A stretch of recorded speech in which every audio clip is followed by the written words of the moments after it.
Karibu mwanamichezo, karibu katika dimba la kimichezo. Hii ndiyo chaneli pendwa kabisa ambayo inakuletea habari za michezo kila wakati, kila muda. Mangala News. Subscribe, like na comment, tunakuametisha kabisa mpenzi mtazamaji na mfuatiliaji wa YouTube chaneli yetu. Wewe ni familia. Basi mambo yakizidi pamba moto katika dimba la kimichezo, tuna mengi ya kukujuza, hususa katika kipindi hiki ambacho timu zinakwenda katika heka ama dirisha kubwa la usajili. Mtoto atumwi dukani, nani wa kumfunga paka kengele?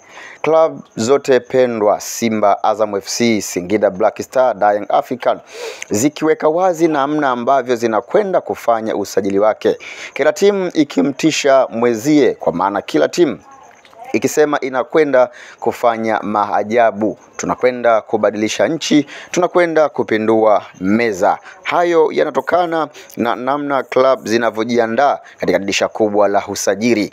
Club ya Simba imeweka wazi majina ya wachezaji ambao wanakwenda kuwasajili, na tayari ambapo wameshamaliza kila kitu kuhakikisha wanakwenda kubadilisha taswira ya mchezo wa mpira. Klabu ya Simba imemsajili mchezaji kutoka Young African. Hapa namzungumzia Pacome. Tayari rasmi Pacome amesajiliwa na klabu ya Simba. Bilioni 2, mshahara wa milioni 30 kila mwezi, nyumba pamoja na gari zimemnyanyua mchezaji huyo na kwenda moja kwa moja katika klabu ya Simba.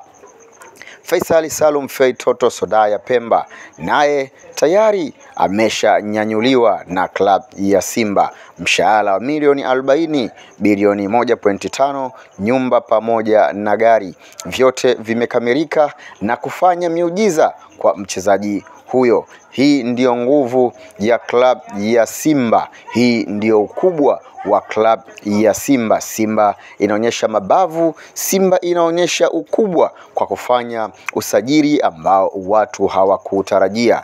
Basi kwa maana hapa tunaambiwa watu wamepindua meza kibabe. Hiyo ndiyo kauli ambayo tunaweza tukaitumia, kwa maana Simba imefanya kufuru kwa kufanya usajili mkubwa kweli kweli. Hii unaambiwa ndiyo Simba mpya. Hii ndiyo Simba mpya kwa sasa.